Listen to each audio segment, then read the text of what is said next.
بسم الله الرحمن الرحيم. السلام عليكم ورحمة الله وبركاته. إن الحمد لله نحمده ونستعينه ونستغفره ونعوذ بالله من شرور أنفسنا وسيئات أعمالنا. من يهده الله فلا مضل له ومن يضلل فلا هادي له. وأشهد أن لا إله إلا الله وحده لا شريك له وأشهد أن محمدا عبده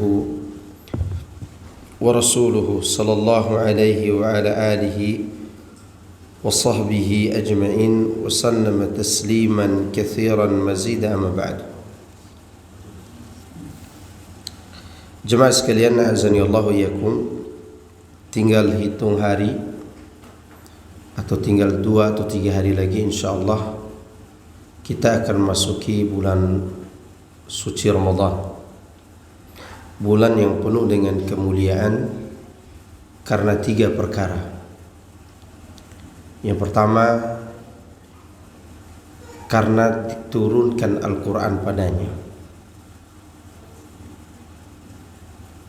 Yang kedua, di dalamnya terdapat malam Lailatul Qadri, dan itu tidak ada di bulan lain kecuali Ramadan saja. Yang ketiga, di bulan itu penuh dengan kebaikan karena Allah membelenggu syaitan-syaitan jahat dari kalangan jin dan membuka semua pintu surga serta menutup semua pintu-pintu neraka. Inilah di antara keistimewaan bulan Ramadan. Dia adalah bulan Quran, kemudian bulan di dalamnya terdapat Lailatul Qadri, dan di dalamnya penuh dengan kebaikan dan sedikitnya keburukan. Sebagaimana Rasulullah SAW mengatakan, "Idza kana awwalu lailatin min Ramadan sufidatis syayatin wa maradatil jin wa ghulqat abwabun niran wa lam yuftah minha babun wa futtihat abwabul jannah wa lam yughlaq minha babun."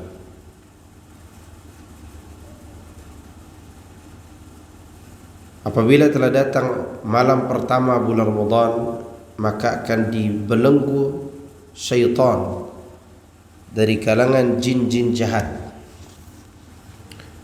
dan akan dibuka semua pintu surga dan tidak ada yang ditutup, dan akan ditutup semua pintu neraka dan tidak ada yang terbuka. Maka inilah bulan kebaikan. Bulan Ramadan ini dipilih menjadi bulan puasa karena satu sebab. Karena tentu kita akan bertanya, kenapa harus di bulan Ramadan puasa wajib itu? Kenapa tidak di bulan lain? Jawabannya ada satu alasan yang menyebabkan bulan itu sebagai bulan puasa. Alasan tersebut karena Al-Quran diturunkan di bulan Ramadan. Itu alasannya. Syahrul Ramadan alladzi unzila fihi Al-Quran hudan lin-nasi wa bayyinatin minal huda wal furqan faman syahida minkumus syahra falyasum. Kata Allah Azza wa Jalla dalam suratul Baqarah ayat 185, bulan Ramadan padanya diturunkan Al-Quran yang menjadi petunjuk bagi manusia, dan penjelasan dari petunjuk itu, dan merupakan pembeda antara yang hak dan yang batil. Maka oleh karena itu, siapa yang melihat hilal, maka hendaklah dia berpuasa. Lihat kalimat faman syahida. Faman syahida, di kalimat itu ada huruf fa. dari kalimat faman. Itu faman itu dua kata, fa dan man. Yang mana fa di dalam faman itu adalah fa yang menjelaskan sebab, dalam artian karena disebabkan Quran turun di bulan Ramadan, siapa saja yang melihat hilal wajib dia berpuasa.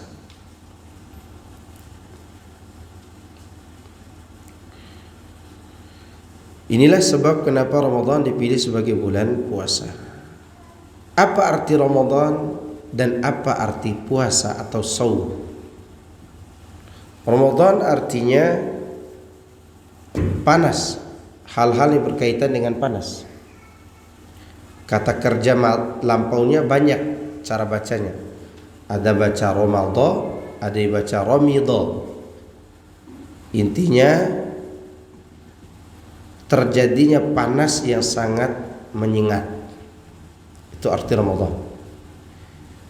Kalau dibawa kepada makna bahasa, kalau dibawa kepada makna istilah, dia adalah bulan ke-9 dari tahun Qamariyah. Setelah hijrah Rasulullah SAW, tahun Qamariyah itu dirubah menjadi tahun Hijriyah. Tahun Hijriyah.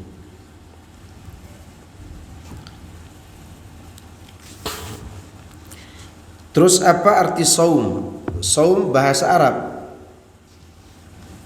bisa juga dibaca dengan siam, yang artinya al-imsak, menahan diri dari sesuatu yang tidak mau dilakukan. Itu makna bahasa. Itu siam. Adapun makna istilah, saum artinya al-imsaku anil mufsidati, an mufsidati saum, min tulu'il fajri ila ghurubi syams biniyati taqarrubi ila Allah azza wa jalla. Menahan diri dari pembatal-pembatalnya, mulai dari terbit fajar sampai terbenam matahari, dengan niat untuk mendekatkan diri kepada Allah. Dari definisi ini, maka kita mendapati ada 3 rukun puasa. Tidak boleh hilang salah satu. Yang pertama,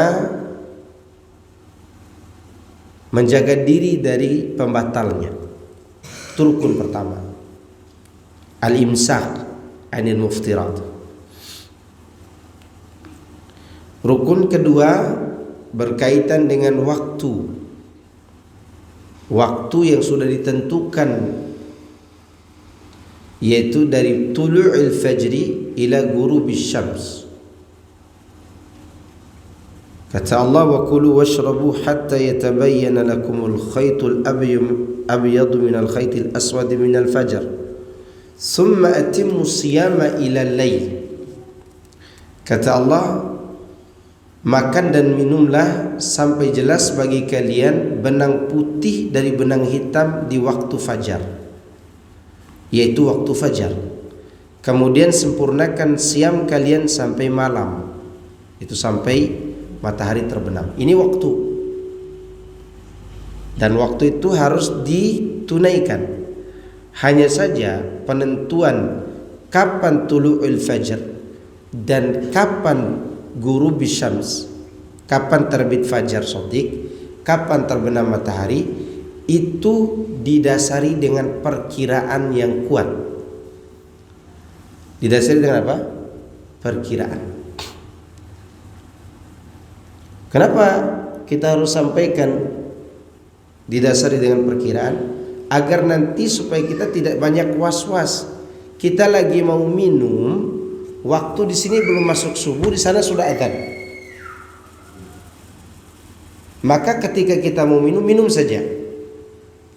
Adzan subuh pas Allahu Akbar di masjid lain, kita belum sempat minum makan sahur. Di sini belum masuk waktu, mungkin masih ada 1 menit atau setengah menit. Lanjutkan minumnya. Karena dasarnya penentuan waktu itu dengan apa? Perkiraan.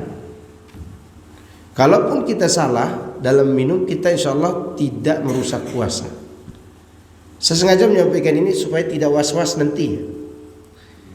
Karena yang dijelaskan oleh para ulama, bahkan sebagian ulama bahkan dikatakan ini sudah diijma'kan. Mereka sepakat bahwa bangunan waktu penentuan masuk fajar dan terbenam matahari dibangun di atas perkiraan yang kuat. Maka sekarang lebih kuat lagi kita mengira-ngira dengan adanya jam. Dulu mereka mengira ini waktu maghrib udah nih. Begitu selesai mereka berbuka, ternyata terbuka lagi tuh awan, ada matahari. Waktu itu dikira-kira. Ya. Ini menunjukkan ketika kita lagi asyik makan, sekali lagi kita di sini belum masuk waktu, maka minumlah. Dan itu telah dikerjakan oleh Abdullah bin Umar atas perintah Rasulullah SAW. Saya sampaikan dalil supaya kita tidak banyak spekulasi nanti. Abdullah bin Umar adalah iparnya Rasulullah SAW, karena Hafsah kakaknya adalah istri Nabi. Suatu malam di waktu sahur, Abdullah bin Umar makan bersama Rasulullah SAW di rumahnya Hafsah. Ketika azan berkumandang, Abdullah bin Umar mau mengangkat air di tangannya, kemudian dia letakkan. Nabi mengatakan, "Idza sami'a ahadukumun nida wal ina'u fi yadihi fala yadha'hu hatta yaqdiya hajatahu." Siapa yang mendengar azan sedangkan gelas air minum ada di tangannya, jangan dia lepaskan sampai dia selesaikan hajatnya. Tapi minum saja, tidak usah dilanjutkan makan. Minum saja, karena minum itu kebutuhan yang luar biasa. Oleh karenanya, ketika kita kumur-kumur di siang hari waktu wudhu, kan air sisa kumur-kumur itu masih ada yang nempel-nempel dan berat untuk dikeluarkan, dan tidak mungkin juga hilang 100%. Gimana dengan air yang masih terasa di pipi kita? Ya ditelan aja bersama ludah, selama kita sudah berusaha membuang sisa-sisa air wudhu tadi. Karena kalau tidak demikian, nanti antum akan menahan air di mulut selama sholat. Udah sholatnya lama, ditahan air tuh sampai segini airnya, mau baca tahiyat tuh keluar sisa airnya di mulutnya. Nah itu was-was semuanya. Maka air boleh diminum waktu ketika kita butuh di akhir sahur. Di akhir sahur. Ini awal waktu. Tadi dikatakan perkiraan. Demikian juga di waktu berbuka. Kadang di sini belum masuk waktu atau di mana lah gitu, udah azan. Ini belum masuk waktu nih. Di sana juga sudah azan, masih ada 30 menit. Maka antum di rumah-rumah berbuka lah. Kenapa demikian? Karena tadi yang menunjukkan semua diatur dengan perkiraan kuat. Jam di masjid ini berbeda dengan jam di masjid lain. Ya, asalkan perbedaannya tidak sampai 3-5 menit. Itu terlalu panjang perbedaannya. Kalau 30 menit atau 30 detik atau seperempat menit, maka itu perbedaan yang tidak begitu jauh. Ini mengenai waktu. Dan harus dipenuhi waktu ini dari tulu' al-fajr ila ghurub syams. Kenapa demikian? Takut nanti ada orang yang gunakan logikanya. Kalau puasa sempurna dapatnya surga segini tingginya. Berarti kalau puasa sampai asar dapat surga segini. Kan begitu logikanya. Batal gak puasanya? Ya batal karena tidak terpenuhi syarat atau rukun tadi. Harus sampai malam. Gitu. Taib. Yang ketiga berkaitan dengan niat. Niat ini ada yang berpendapat cukup diniatkan di awal bulan saja, rapel namanya. Namun yang benar adalah pendapat yang berikutnya, yaitu niat setiap malam. Dan niat itu menjadi rukun. Kalau tidak niat sebelum terbit fajar atau di waktu malam, maka puasanya tidak sah. Kata Nabi SAW, man lam yubayyitis siyama qabla al-fajri fala siyamalah. Siapa yang tidak bermalam dengan niat sampai fajar, artinya sebelum terbit fajar, maka tidak ada puasa bagi. Di sini Nabi dinafikan puasanya, artinya tidak ada puasa. Demikian juga Rasulullah SAW mengatakan, man lam yujmi'i siyama minal lail fala siyamalah. Siapa yang tidak mengumpulkan niat di waktu malam, maka tidak ada puasa baginya. Malam yang dimaksud adalah mulai dari maghrib itu. Mungkin ada orang takut kesiangan tidak makan sahur, boleh dia berniat sebelum tidur. Tinggal diperkuat niatnya itu dengan tujuan dia berpuasa untuk siapa. Karena tadi disebutkan untuk mendekatkan diri kepada Allah. Apakah perlu disebutkan niat itu? Tidak perlu sebenarnya. Karena ada sebagian orang udah makan sahurnya enak, dimasakin istrinya, dibangunkan juga. Begitu pagi dia was-was, tadi malam aku berniat gak ya? Kan begitu was-wasnya. Pertanyaan, tadi malam makan sahur gak? Makan. Terus tujuannya puasa. Nah itulah niat. Itulah apa? Niat itu. Tinggal diperkokoh niat itu dengan niat tujuan. Tujuan untuk mendekatkan diri kepada Allah SWT. Baik, niat itu yang kita niatkan ada 3 sebenarnya. Niat pertama, niat pembeda yang membedakan puasa sunnah dengan puasa wajib, atau membedakan antara makan sahur dengan makan biasa. Ya. Yang kedua, niat tujuan. Inilah yang disebut dengan keikhlasan. Niat tujuan itu disebut dengan keikhlasan. Kemudian yang ketiga, niat ingin menjalankan perintah. Yang ketiga ini hanya penyempurna. Karena kita semua tahu pasti kita menjalankan perintah. Itu disebutkan oleh Syekh Muhammad bin Saleh Al-Utsaimin dalam kitab Syarah Riyadhus Shalihin. Nah, ini mengenai definisi tadi.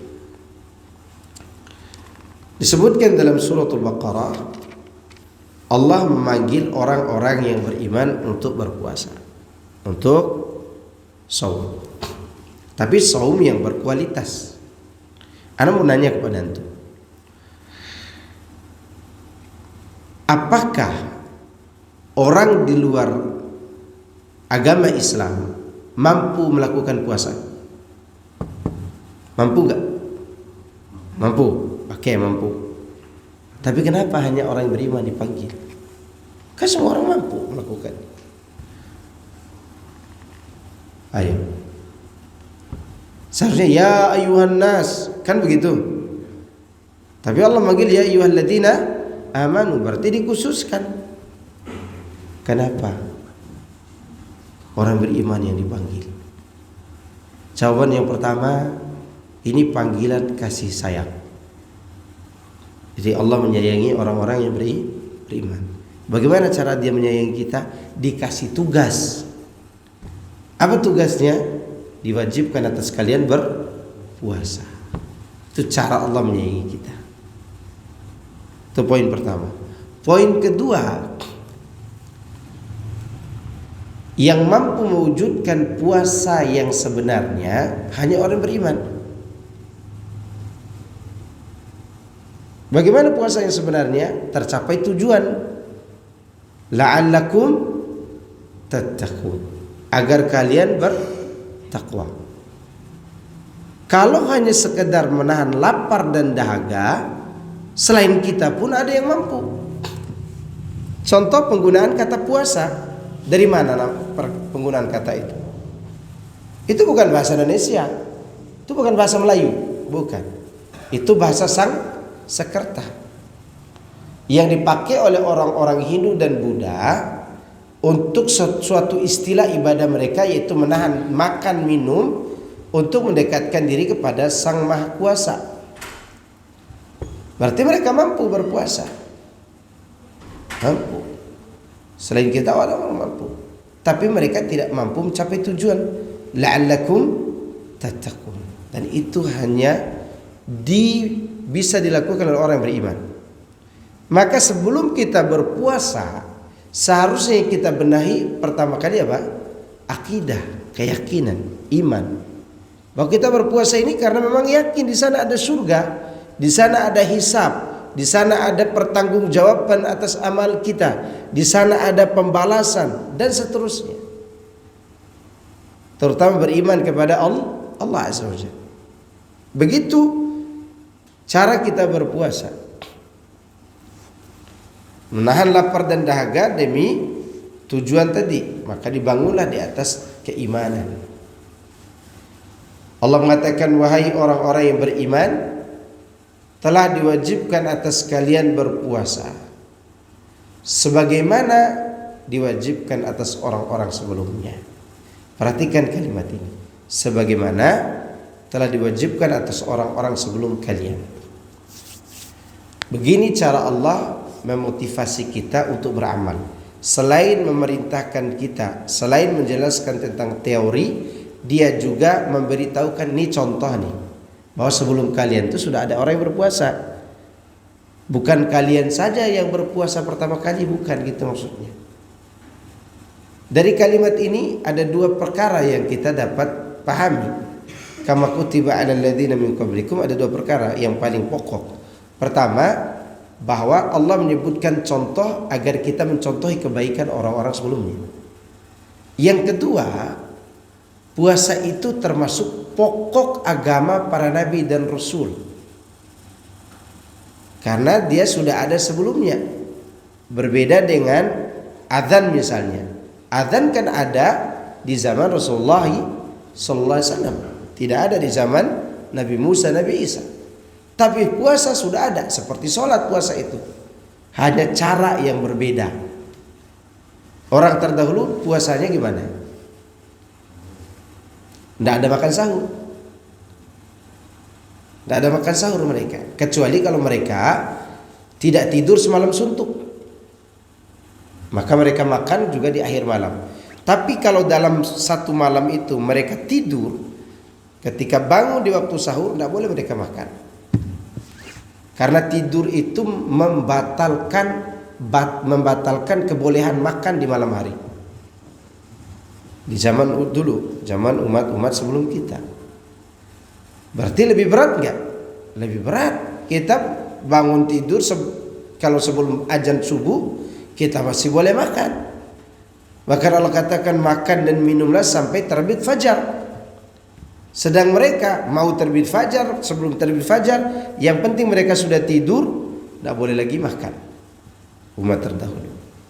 Nah, Allah ingin beritahukan kepada kita, nih orang-orang yang berat puasanya, yang harus kalian contohi. Gitu. Berat melaksanakan saum, karena memang tujuannya di dunia dapat ketakwaan, di akhirat dapat surga. Ini mengenai firman Allah tadi. Keutamaan saum, tentu udah banyak sekali hadis, ayat dan hadis menjelaskan itu. Di antaranya orang-orang berpuasa itu mereka mendapatkan pintu yang bernama Ar-Rayyan di Jannah nanti. Masuk melalui pintu itu. Yang kedua, puasa itu junnah, perisai, benteng dari dua perkara, benteng dari maksiat, benteng dari neraka. Saya ulangi, saum itu keutamaan kedua menjadi junnah. Kata Rasulullah SAW, as-siyamu junnatun yastajinnu bihal abdu yawmal qiyamah, yastajinnu bihal abdu minan nar. Kata Nabi SAW, puasa itu perisai, ya, yang dengannya seorang membentengi diri dari api neraka. Demikian juga membentengi diri dari maksiat. seperti Rasulullah SAW mengatakan kepada pemuda-pemuda yang tidak sanggup menikah, fa'alaihi bisyam fa innahu lahu wija. Pemuda yang tidak sanggup menikah tapi syahwatnya menggebu-gebu dan dia khawatir jatuh pada zina, maka wajib dia berpuasa. Karena puasa itu menjadi tameng dari hawa nafsunya. Itu.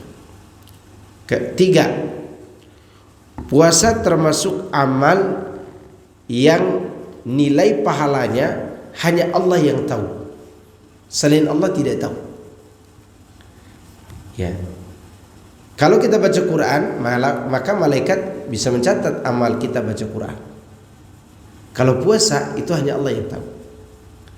Sehingga pahalanya tidak terbatas dan tidak pernah ditemukan hadis atau ayat yang menjelaskan puasa itu pahalanya segini. Beda dengan amal lain, contoh baca Quran. Baca satu huruf dapat satu kebaikan dikali 10. Kan begitu. Puasa tidak disebutkan demikian. Allah katakan fa innahu li wa ana ajzi bih. Saum itu milik aku yang membalas sendiri.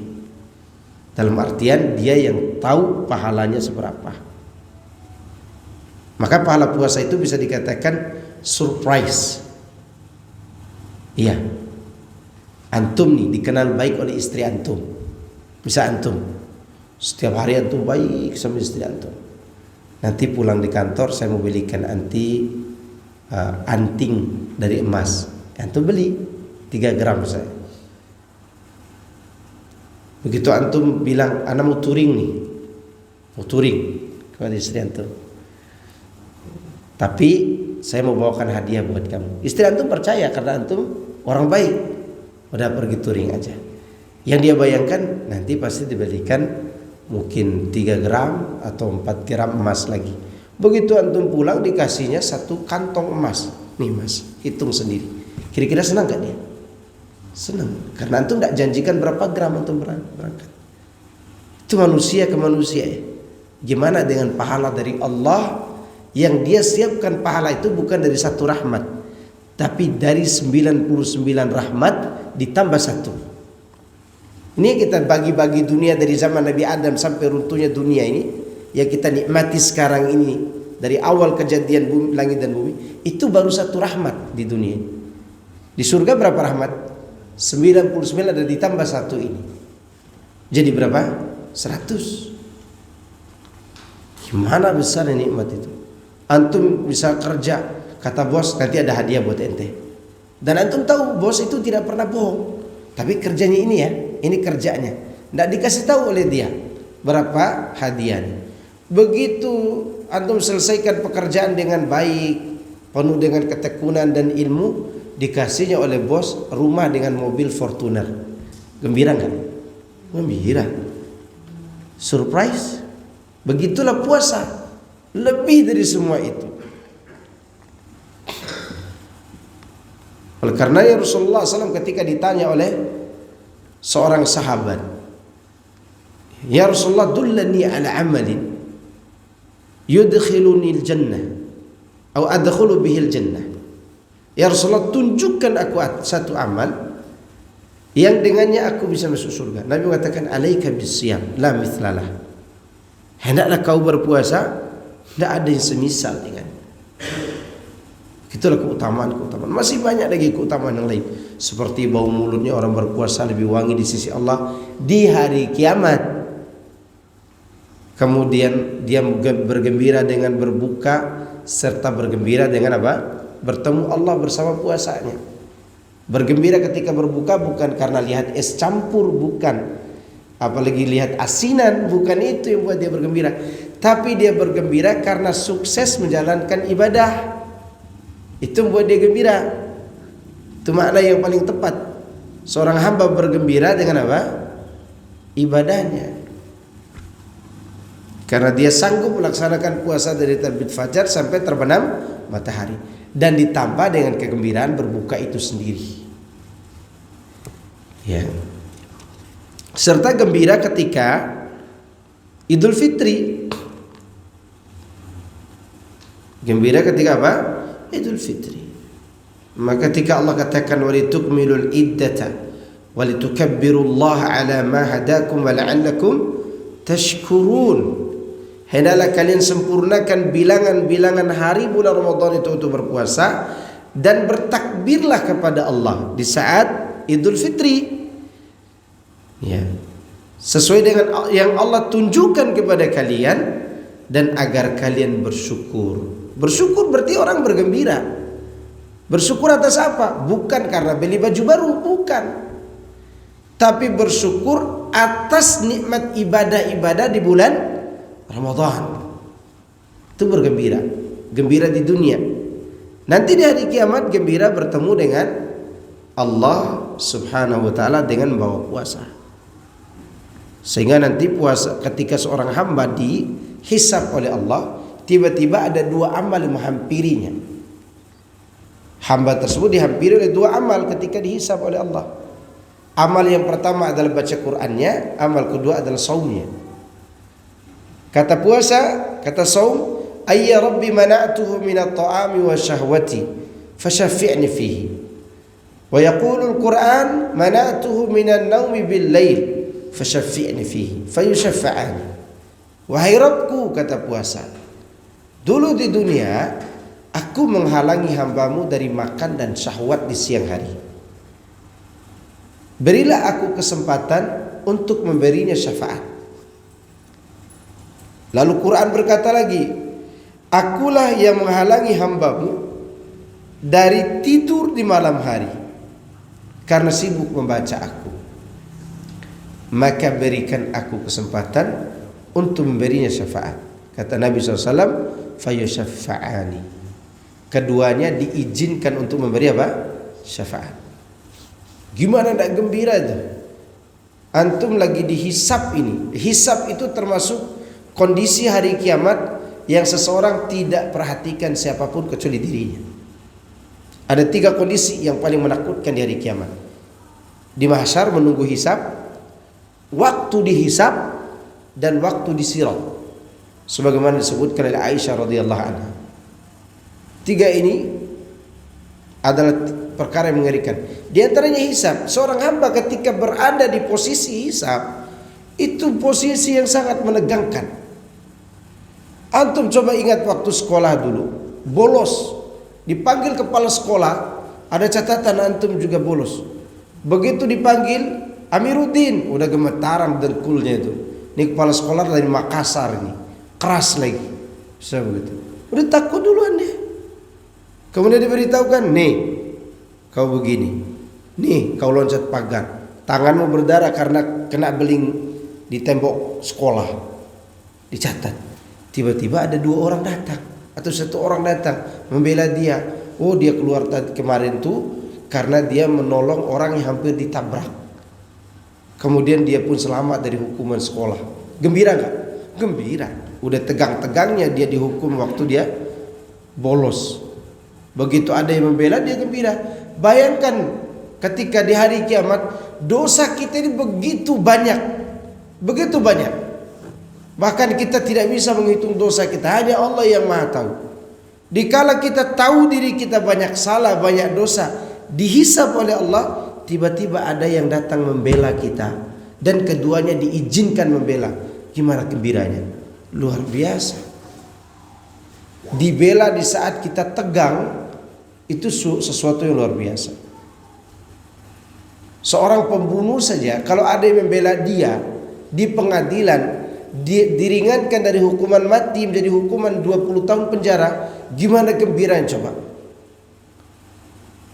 Apalagi ini bukan dibela untuk diringankan hukumannya, tapi untuk dimasukkan kemana? Ke surga. Maka seorang hamba begitu gembiranya dia berhadapan dengan Allah membawa saum. Ini diantara keutamaannya. Kemudian ancaman bagi orang yang meninggalkan saum.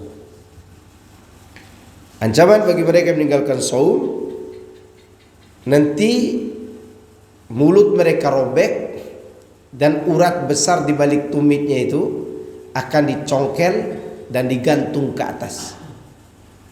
Dan mulut itu penuh dengan darah. Sebagaimana Rasulullah SAW bercerita, bainama ana naimun, fa'atani rajulani fa'akhadha bidubu'iyya fa'atabi jabalan wa'ara. Kata Nabi, ketika aku tidur, tiba-tiba datang dua malaikat. Dua malaikat pun memegang bahuku di bawah. Kemudian mengajak aku ke gunung yang tinggi terjal. Keduanya mengatakan, us'ud, naiklah ke atas gunung itu. Kata Nabi, inilah utiku, aku tidak sanggup menaiki gunung ini.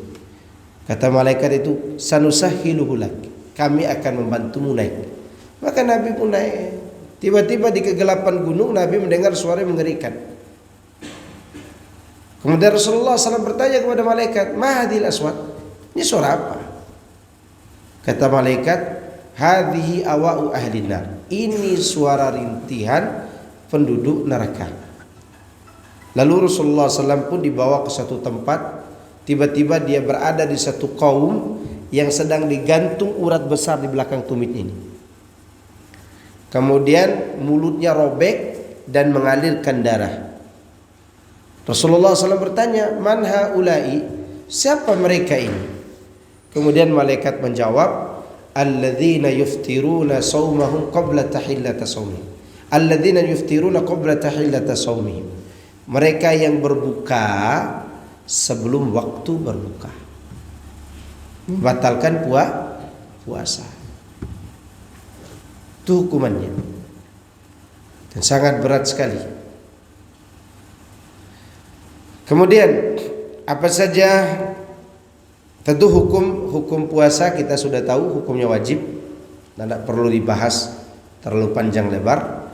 Kemudian hikmahnya agar mensucikan jiwa dengan dalil la'allakum tattaqun, itu hikmah. Kata Ibnu Katsir, li'anna fihi zakatan lin nufus wa taharatan lil qulub. Di dalamnya terdapat kesucian jiwa dan kebersihan hati. Jadi saum itu pembersih. Kalau ada orang berpuasa hatinya tidak bersih-bersih, makan sahur dengan daging saudaranya, paham kan? Gibah. Berbuka juga dengan daging saudaranya, gibah. Itu belum mencapai tujuan puasa. Belum. Masih puasa lapar saja. Harus sampai tujuan tadi, itulah hikmahnya. Nah, di antara hal-hal yang perlu dilakukan di bulan Ramadan selain berpuasa, baca Quran. Ini yang paling penting. Karena Quran itu pengikat antara Ramadan dan puasa. Jadi masjid ini ada kacanya kan. Kita tidak akan katakan bagus sekali jendela masjid ini tanpa ada perekat di antara masjid dengan kaca itu. Kan itu ada lem tuh, perekat. Kita kadang lupa dengan lemnya. Kita hanya ingat dengan apa? Kacanya. Demikian juga Ramadan dengan puasa. Kita ingat puasa Ramadan, tapi kita lupa dengan perekat antara Ramadan dan puasa ini. Apa pengikatnya? Ya, Quran. Ini yang sering kita lupakan, sehingga orang puasa itu hanya sekedar puasa, tidak pernah baca Quran. Bahkan menjelang sore mereka jalan-jalan menanti apa? Berbuka. Padahal itu waktu-waktu untuk mengisi baca Quran. Orang puasanya benar, dia tidak butuh jalan-jalan. Karena orang jalan-jalan itu cari apa? Kebahagiaan. Sedangkan bahagia itu ada di hati. Dan orang beriman dengan sendirinya bahagia itu datang dengan puasa baca Qurannya. Tidak perlu, tidak butuh dia berjalan-jalan sana kemari menghabiskan waktu. Waktu kita untuk baca Quran, baca. Karena Allah menyebutkan bahwa Quran sebagai sebab adanya puasa di bulan Ramadan. Seperti saya contohkan tadi, ini kaca menghiasi masjid. Dia tidak akan indah dengan sendirinya tanpa perekatnya. Dan kita lupa dengan perekatnya, ingat dengan keindahan kaca. Seperti itu tadi, masjid itu ibarat bulan Ramadan, kaca itu ibarat puasa, tapi kita lupa dengan perekatnya. Lupa dibersihkan, lupa diinikan. Kan begitu. Seperti itulah orang-orang yang lupa dengan Quran di bulan Ramadan. Kemudian di antara amal di bulan itu tentu qiyamul lail atau salat tarawih berjamaah. Salat tarawih berjamaah itu terjadi di bulan Ramadan. Adapun di bulan lain kita salat sendiri-sendiri di rumah. Tarawih, tahajud, qiyamul lail sama saja. Sama saja. Dan dilakukan di awal malam atau di pertengahan malam secara berjamaah.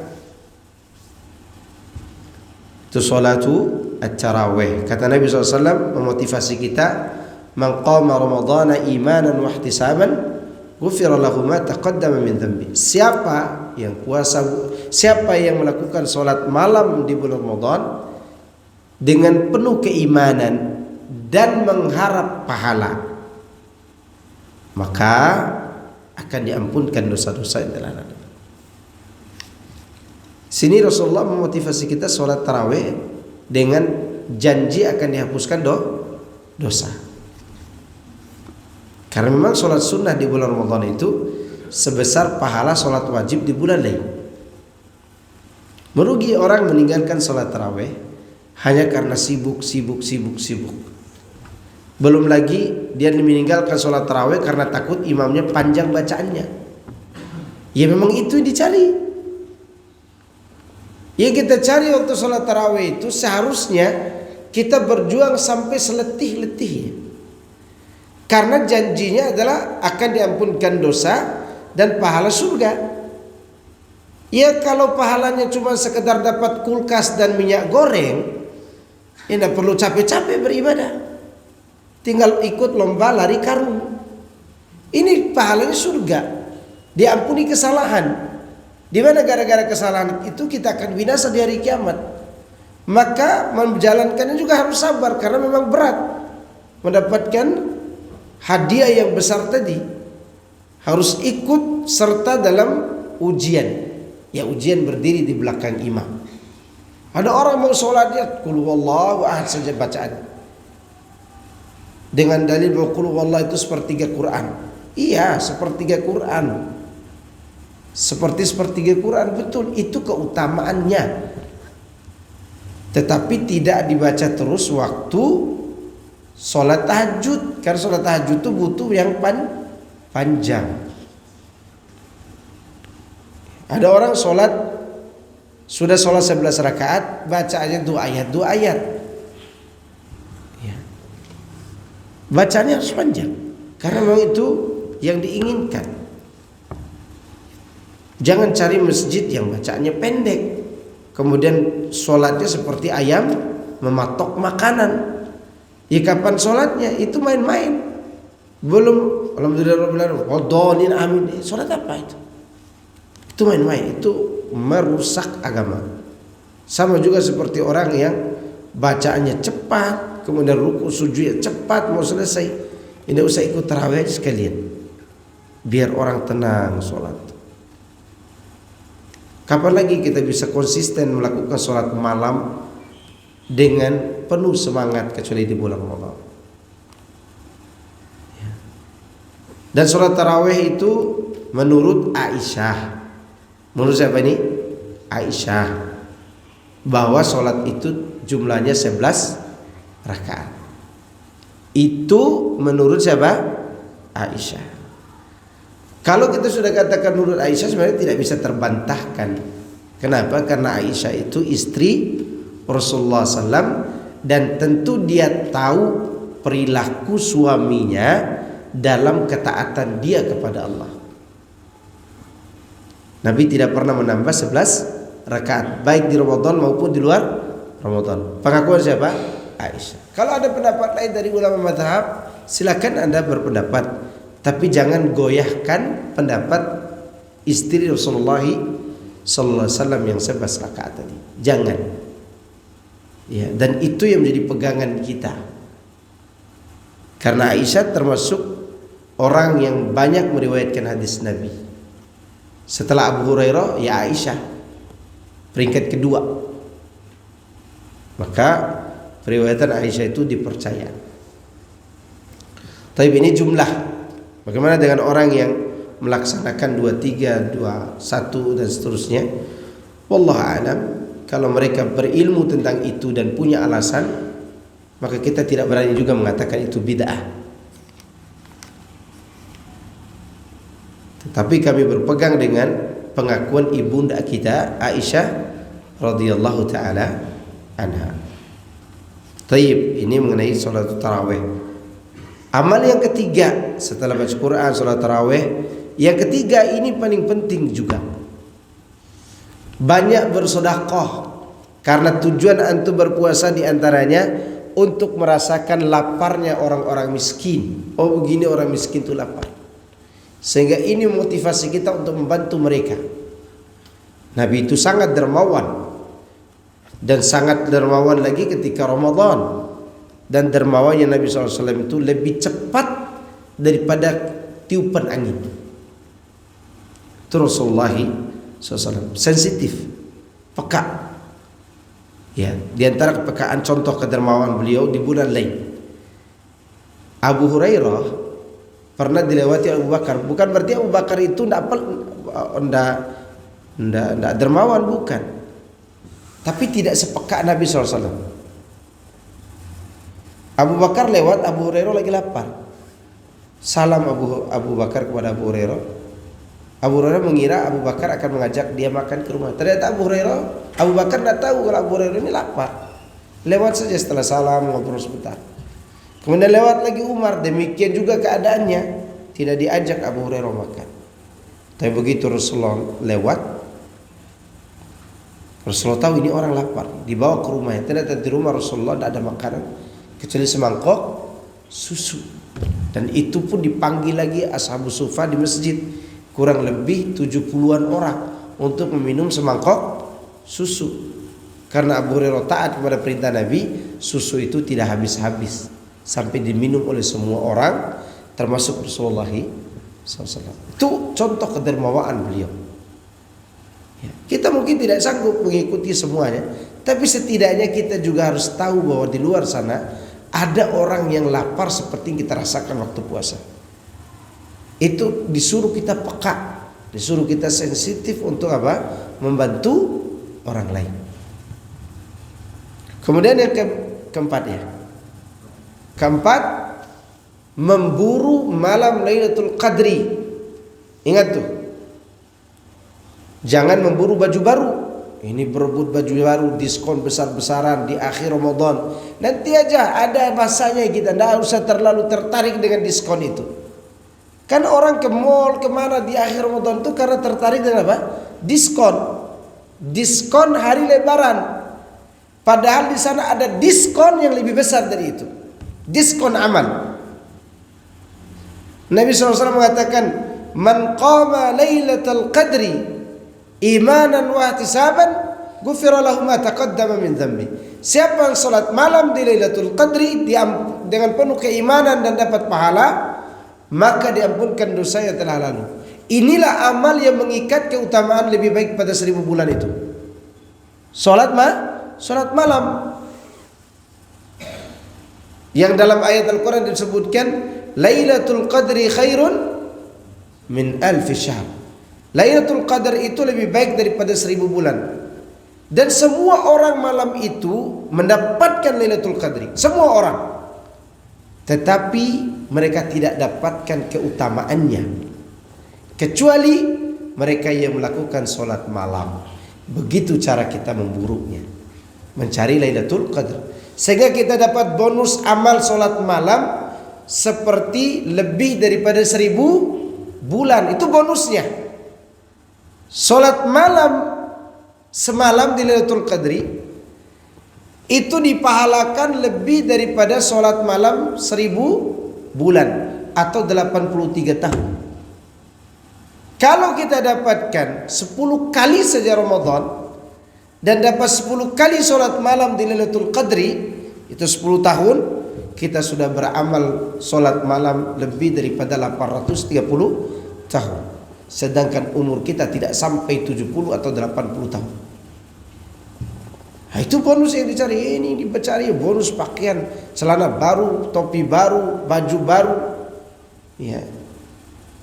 Mungkin juga ada suami yang istri baru bisa gitu kan. Semua baru. Hati-hati. Seharusnya kita cari tahu adalah bagaimana cara memburu Lailatul Qadri. Itu yang paling baik. Maka jangan biarkan kita sia-sia atau menyia-nyiakan waktu di saat itu. Kemudian di antaranya lagi banyak beristighfar terutama di waktu sahur. Banyak berzikir kepada Allah dan berdoa. Allah mengatakan tentang sifat penduduk surga, wabil asharihum yastaghfirun. Di waktu sahur mereka banyak beristighfar, meminta ampun kepada Allah.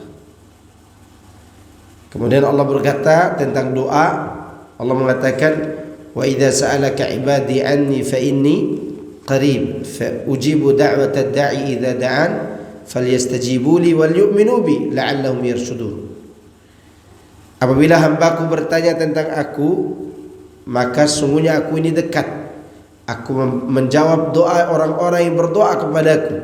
Maka hendaklah mereka menyambut seruanku dan beriman kepadaku agar mereka mendapatkan bimbingan. Kalimat ini, kalimat doa ini Allah sebutkan di antara ayat-ayat hukum puasa. Dari ayat 183 dari surat Al-Baqarah sampai 185 itu Allah berbicara puasa dan hukum-hukumnya. Begitu di ayat 186 Allah bicara doa. Begitu di ayat 187 Allah bicara lagi Ramadan dan puasanya. Itu menunjukkan doa bagian penting dalam bulan Ramadan. Dan orang yang berdoa di bulan Ramadan itu sangat besar kemungkinan dikabulkan oleh Allah Subhanahu wa ta'ala. Nah, ini di antara amal-amal tersebut. Sebenarnya masih banyak lagi yang perlu kita bahas, di antaranya hal-hal yang membatalkan pahala puasa. Membatalkan puasa tadi sudah, membatalkan pahala ada berapa perkara. Pertama bicara kotor, teriak-teriak karena marah, bersikap bodoh, termasuk prank yang sekarang lagi viral. Ini merusak nih. Prank itu termasuk amal bodoh atau amal bohong. Nabi SAW mengatakan dalam beberapa hadis, "Idza kana yaumu shaumi ahadikum fala yarfuth wa la yaskhab wa la yajhal wa in sabahu ahadun aw qatalahu falyaqul inni imru'un sha'imun." Jika telah datang hari berpuasa salah seorang di antara kamu, jangan dia berbicara jorok, jangan dia berteriak-teriak, jangan pula dia bersikap bodoh. Termasuk sikap bodoh itu jadi badut, jadi ini goyang-goyang apa, sikap bodoh namanya. Membuat orang tertawa dengan dandanan-dandanan yang tidak layak. Termasuk sikap bodoh. Kemudian kata Nabi, jika salah seorang mengata-ngatainya, mencelaknya atau mengajak berantem, kasih tahukan kepada orang itu, jangan, karena aku lagi puasa. Tidak melawan kezaliman dengan kezaliman. Karena kita tidak hanya tahan lapar, tapi tahan di diri. Ini diantara hal yang harus ditinggalkan. Kemudian ucapan dusta, kata Nabi, man lam yada' qaula zur wal amal bi falaysa lillahi hajatun ila an yada' ta'amahu wa syarabah. Siapa yang tidak meninggalkan ucapan dusta dan amal dusta, maka Allah tidak butuh dia meninggalkan makan dan minumnya. Kalimat amal dusta ini sikap yang menipu. Seperti tadi prank. Prank itu termasuk sikap yang menipu. Tiba-tiba jadi pocong, tiba-tiba jadi begini dan begitu. Ini amalan dusta. Jauhkan, karena itu kan merusak ibadah puasa kita. Kemudian Nabi memberitahukan secara umum, rubba sha'im hadzuhu min siyami al-ju' wal atash. Boleh jadi seorang yang berpuasa, bagian dari puasanya hanya lapar dan dahaga, tidak ada pahala. Dan yang lebih mengenaskan lagi, meninggalkan Ramadan dalam keadaan tidak diampuni oleh Allah. Ini sangat mengenaskan. Dan mendapatkan doa lagi dari malaikat Jibril. Celaka bagi seorang yang mana dia menemukan Ramadan, setelah Ramadan berlalu dia tidak diampuni oleh Allah. Nabi mengatakan amin. Jibril mendoakan celaka, Rasulullah SAW mengaminkan subhanallah, luar biasa celakanya itu. Dia meninggalkan Ramadan, tapi Ramadan tidak membekas di hatinya. Lalu mana bulan suci itu? Bulan suci itu tidak bisa mensucikan siapapun, tapi amalnya itu yang mensucikan dia di bulan suci itu. Dan saya kira itu diantara yang perlu saya sampaikan. Dan ana minta maaf karena terlambat datang. Barakallahu fikum, sudah menunggu. Tapi ada pertanyaan? Masih ada waktu berapa menit sebelum adzan? Masih ada berapa menit? Iya, silakan bertanya. Antum sholat maghrib di sini langsung? Oke, fadhal. Ada bertanya?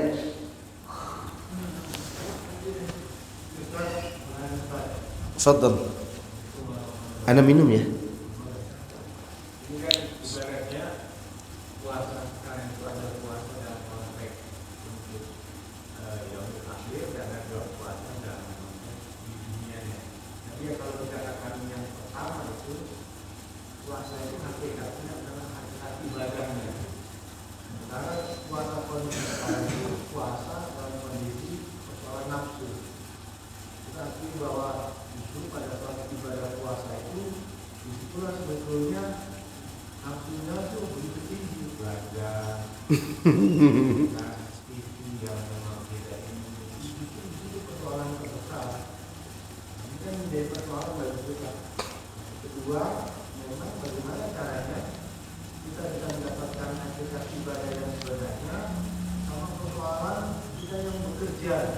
Barakallahu fiik.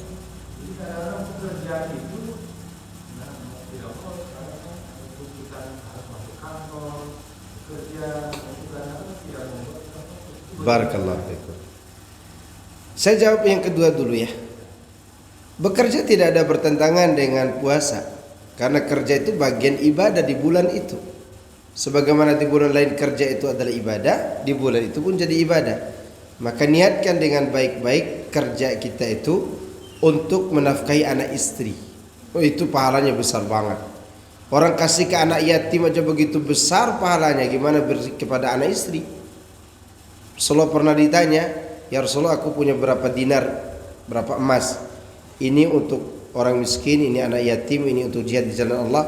Ini buat keluargaku, mana yang lebih baik daripada dinar-dinar ini yang kau berikan kepada keluarga?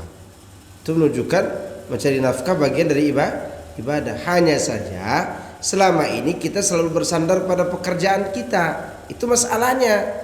Coba Anda bekerja untuk beribadah, hasilnya serahkan kepada Allah. Walaupun kita tahu 30 juta kita terima bulan ini, misalnya begitu. Karena kita berlatih diri bahwa rezeki itu Allah yang beri.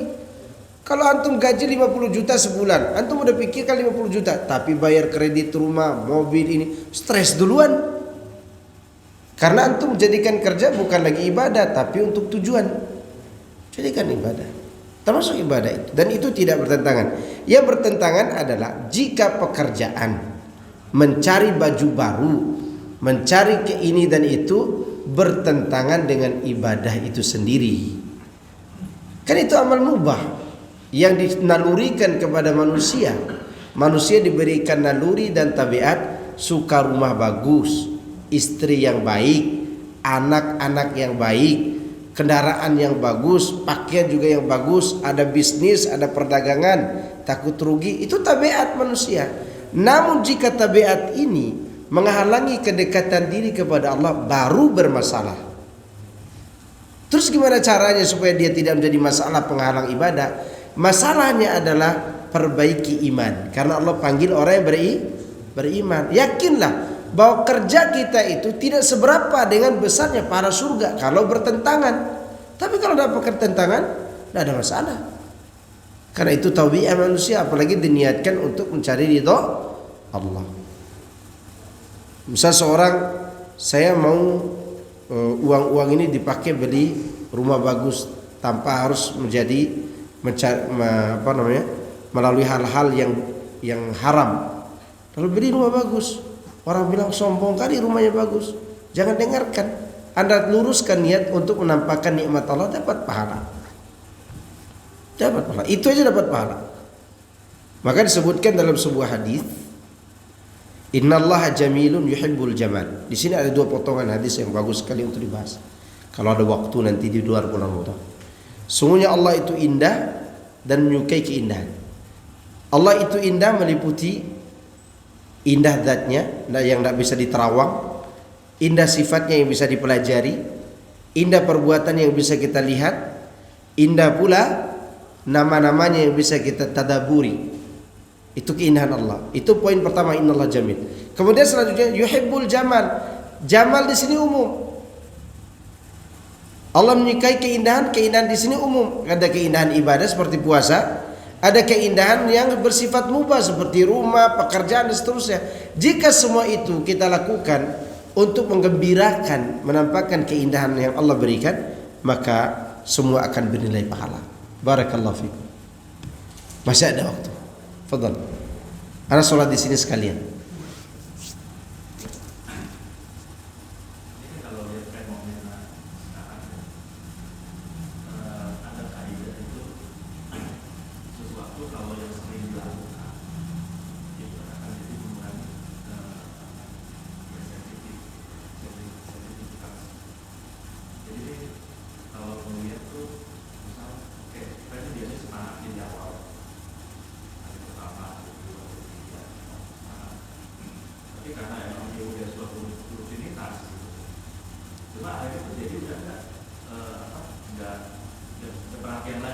Ya seakan biasa-biasa saja.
Baik, barakallahu fiik. Anda baca ringkas saja. Lebih baik bersama keluarga. Ya, kecuali di sana ada hal penting, mungkin mau bertemu. Tapi kalau hal tersebut malah mengingatkan kepada mantan, jangan. Yang akhirnya nanti bukber bersama mantan. Lancar. CLBK cinta lama bubarkan keluarga. Ya CLBK kan. Makanya lebih baik sama anak istri, dan anak istri itu senang dengan buka bersama kita. Seorang yang menyenangkan anjing saja, yang waktu anjing lapar itu, para ulama betul-betul membahas itu luar biasa. Itu ketika dia mengembirakan anjing, Allah berterima kasih. Kemudian para ulama mengatakan, lalu bagaimana kalau antum mengembirakan anak istri antum dengan makanan yang halal? Dia langsung nyebut apa? Keluarga. Karena itu yang sering kita remehkan. Orang yang sering kita lihat aibnya malah diremehkan, ya istri atau pasangan kita. Maka disebutkan mengembirakan mereka itu lebih baik. Ya kalaupun ada acara begitu, bawa anak istri juga kalau memang penting. Tapi yang terbaik mereka tetap didahulukan. Na'am, barakallahu fikum. Cukup. Subhanakallahumma wa bihamdika, asyhadu an la ilaha illa anta, astaghfiruka wa atubu ilaik. Assalamualaikum warahmatullahi wabarakatuh. تفضل. ده أذن.